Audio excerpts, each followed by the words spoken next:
நேற்று போட்ட வீடியோவுக்கு உங்க ரெஸ்பான்ஸ் எல்லாம் ரொம்ப பயங்கரமா இருந்துச்சு. எல்லாருக்கும் ரொம்ப நன்றிகள். அது மட்டும் இல்லாம நேற்று ஒரு நண்பர் ஒருத்தவங்க கமெண்ட் பண்ணியிருந்தாங்க. இலவசமே கொடுக்க மாட்டேன்னு சொன்னீங்க. ஆனா இப்ப நீங்களும் இலவச வாக்குறுதி எல்லாம் அறிவிச்சிருக்கீங்க. நீங்க எப்படி திராவிட கட்சிகளுக்கு மாற்றம் ஆவீங்க? உங்களை நாங்க எப்படி நம்புறது? அவங்க செய்யறதே தானே நீங்களும் செய்றீங்கன்னு கேக்குறாங்க.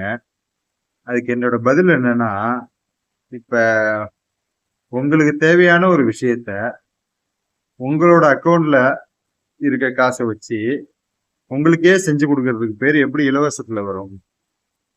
இப்போ நீங்க கட்டுற டாக்ஸ் உங்க அக்கவுண்ட்ல ஸ்டோர் ஆகுதுன்னு வச்சுங்க. அந்த ஸ்டோர் ஆகுற அமௌண்ட்டை சர்வெண்ட் ஆன நாங்க கொண்டு பீப்புள் சர்வெண்ட் ஆன நாங்க எடுத்து உங்களோட தேவைகளை பூர்த்தி செய்யறோம். அது எப்படி இலவசம்ங்கிற வார்த்தைக்குள்ள அடக்குவீங்க?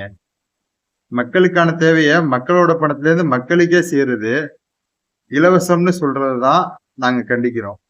அந்த தப்ப நாங்க பண்ண மாட்டோம். இலவசம்னு சொல்லி காமிக்க மாட்டோம். ஏன்னா அது இலவசமே கிடையாது. இதுதான் எங்களோட கருத்து. உங்களோட கருத்து என்னவோ கமெண்ட்ல தெரிவிங்க. நன்றி.